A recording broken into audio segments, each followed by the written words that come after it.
How much would you charge to clean someone else's self-driving car?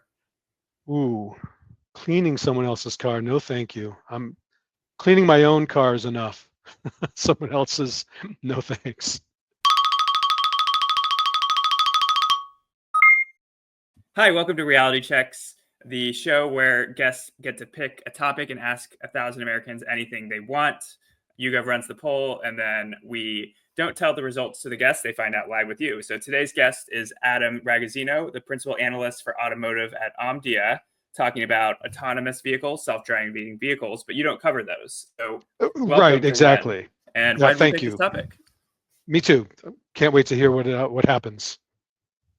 Yeah, so why did we pick this topic if it's not your principal focus? For a couple of reasons. One, because it's not my focus, I feel like it's okay for me to talk about getting it wrong. And I'm not an expert in this field, but also because I cover automotive, I always have a sneaking suspicion that sometimes the automotive industry overestimates people's interest in certain things, and this is one of them for sure. That I don't know that they got it wrong, but I'm curious to hear what other people think, because personally, I'm not interested in getting rid of my cab driver. I think whenever you elect to go autonomous, you're electing to undo someone's job, and I think that's a big decision. And I'm not always convinced people are on board with it. Well, it's certainly a theory, and I guess we will see what the data says. So, just confirming, you have not seen this data yet. I have not. All right, let's dig in. So, first question is, how many Americans do you think have ridden in a self-driving car? So I'm going to go really low. I'll say like less than 5%. Um, you know, double-digit millions tops. So why is that? And I'm glad that you said millions, because less than 5% sounds like not that many, but millions is a lot. Oh, right. Yeah. I mean, it's like 370 plus million Americans. So, um, but there's very few companies operating, and they're all operating in very limited areas, with the bulk of that, I believe, being Waymo. So basically, we're saying, how many Americans have taken a Waymo ride? And like I said, I'm guessing that's, maybe 10, 20 million Americans. All right, so let's see what the data says. The reality is basically exactly right. Ooh. So 5%, it looks small, but like you mentioned, that is tens of millions still. Yeah, right. Still a lot. But, when you compare it to Uber rides, that is, 10x smaller than what Uber does on what is now a global scale, but I imagine it translates to the American market as well. Our next question, how many Americans would feel comfortable in a self-driving car? I'm going to go really low here again, mostly just because, few people have contact with it. And I'm going to go out on a limb and say that, a lot of people don't really want to get rid of their cab driver. But so let's go like,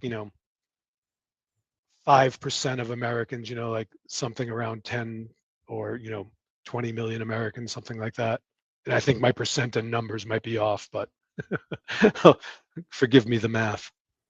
Yeah, I think we had on the last slide, it was 5% had been in one, 8% know someone who's been in one. So you got 13% who effectively have experience with these. So then your guess would then be probably still 5% for comfort. Yeah, I'll still stay really low. Okay. I think you kind of got it right. I would say maybe you could say somewhat comfortable fits in, but yeah, that's again exactly right for the most part. Yeah, and not surprised given how untested the platform is. Autonomous vehicles aren't a big thing yet, obviously, so not really surprised. When do Americans think self-driving cars will be safe and available widely? So I would guess that most Americans would very much underestimate how quickly this could move. But I also think it's been at least a decade since autonomous vehicles has sort of started. So I guess it isn't moving quickly, and I would say that 5 to 10 years would be what Americans think, and that's kind of what I think too. So, especially So with that safe component. I guess in the spirit of safety, people probably don't want their autonomous vehicles moving too quickly. Yeah, the what's the saying? Move fast, break things. I don't think that can apply here because breaking things is people And things. and things. Yes.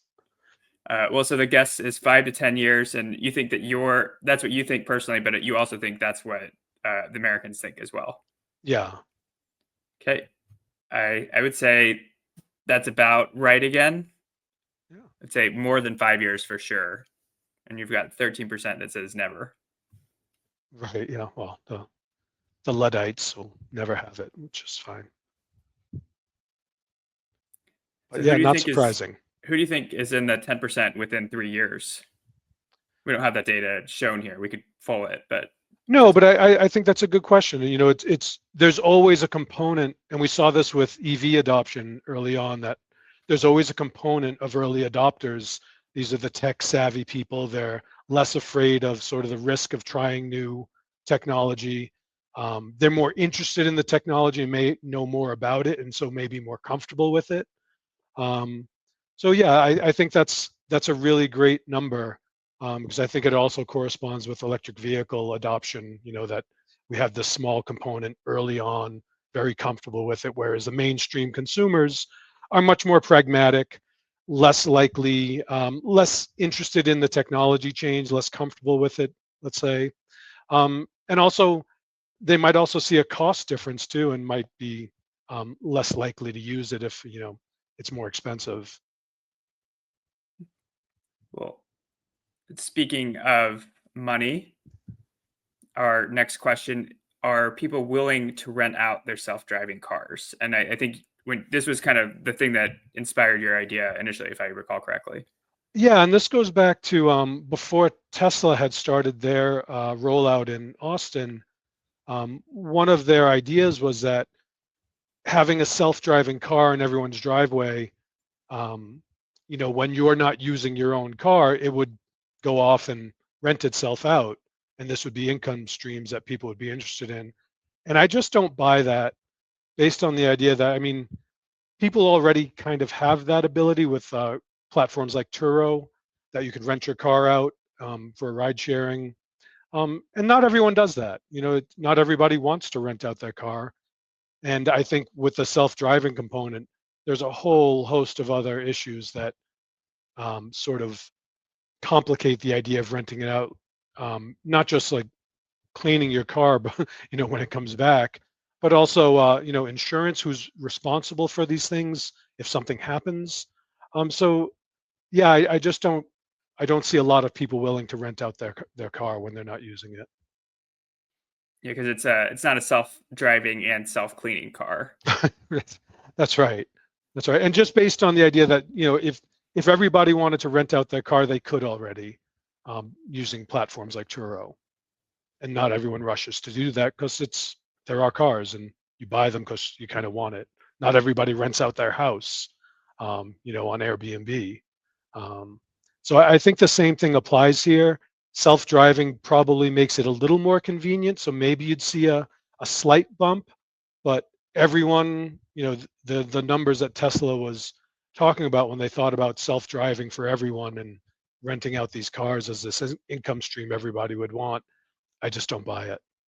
So yeah, then we had asked basically, while you're sleeping, how much would you feel comfortable with your car working and earning money and accounting for after profit? So like not accounting for insurance or cleaning or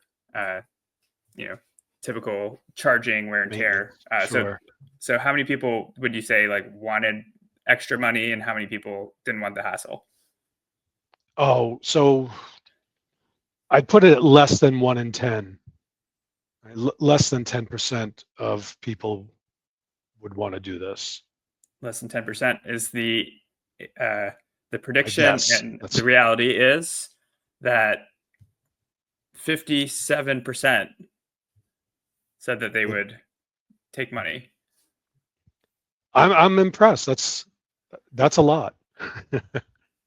Now, I wonder once it happens, and it's one thing to think about it theoretically, but I wonder how it would play out in practice if it really does come to fruition. Yeah, and But then there's and also if the first time you have to clean up the car, then that's you're right. done. That's right. Once you find out how much it cost your neighbor or what an inconvenience that was, less people would do it. But also maybe $100. At $100 or more, you get a bump. But I wouldn't want the hassle. That's at any cost, right? At any price. They just 43% just don't want it, but leaving that 57, that would be okay with it. That's impressive. I didn't see that coming. Okay, and then we had two more questions. One was about the concern people have. So are Americans more concerned about self-driving vehicles making accidental mistakes or intentional mistakes? So I think based on where the we always hear about AI and everything, and I just don't think AI is at the point of making intentional, especially in vehicles. I don't think it's at the point of making intentional. So I think people would be more concerned about accidental mistakes.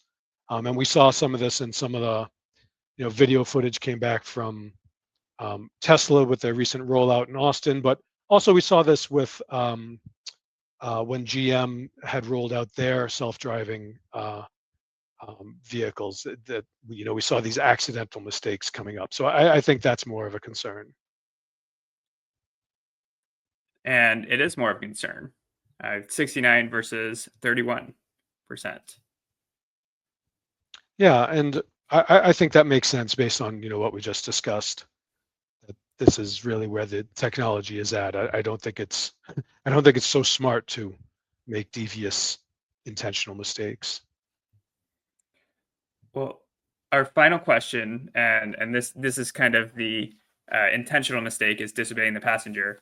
Which generation is most concerned self-driving cars will disobey the passenger? So this is a really tough one for me because I think younger people are more likely to use a self-driving autonomous vehicle. So I would guess that older people who would be less likely to use it would be more concerned with this scenario. So the guess would be Gen Do I have to X, pick? baby boomer. Yeah, I was gonna say, do I have to pick an exact generation? I'll go, since I'm Gen X, I'll pick Gen X. All right, Gen X. The answer is Gen Z. 40% said they were concerned about intentional mistakes in an autonomous vehicle. Yeah, I have a lot to learn here. That's a very high amount of people. It is, yeah, and I guess it underscores also the idea that the autonomous vehicle has a lot to prove to Gen Z specifically. That this is the group that's most likely to use these vehicles. So it sounds like they have a lot of safety to acknowledge, to prove before this becomes a mainstream thing. Cool. Well, that is our show for the day. Thank you for joining us. Thanks for the idea. People can find more data at uGov.com/realitychecks. Adam, where can people find your work? At Omdia.com, there's a whole host of information about what I do, which is batteries, but also software-defined vehicles and autonomous vehicles. So, Brian, thank you for having me on. This has been really fun. Cool. Thank you so much. Bye. Okay, thank you. Thanks for watching Reality Checks. All the data in this episode was based on a YouGov survey of 1,000 Americans. That's right, YouGov. They're on my brain. And they could be on your brain too. If you head over to uGov.com/realitychecks, you can get more data that you didn't see in this episode, that Adam didn't guess. Generational cuts about autonomous vehicles, gender splits, different things. Who knows? You will know if you go. So thanks for watching until the end. And if you have any questions, feel free to get in touch. You can run your own survey too. And uGov.com/realitychecks. Bye.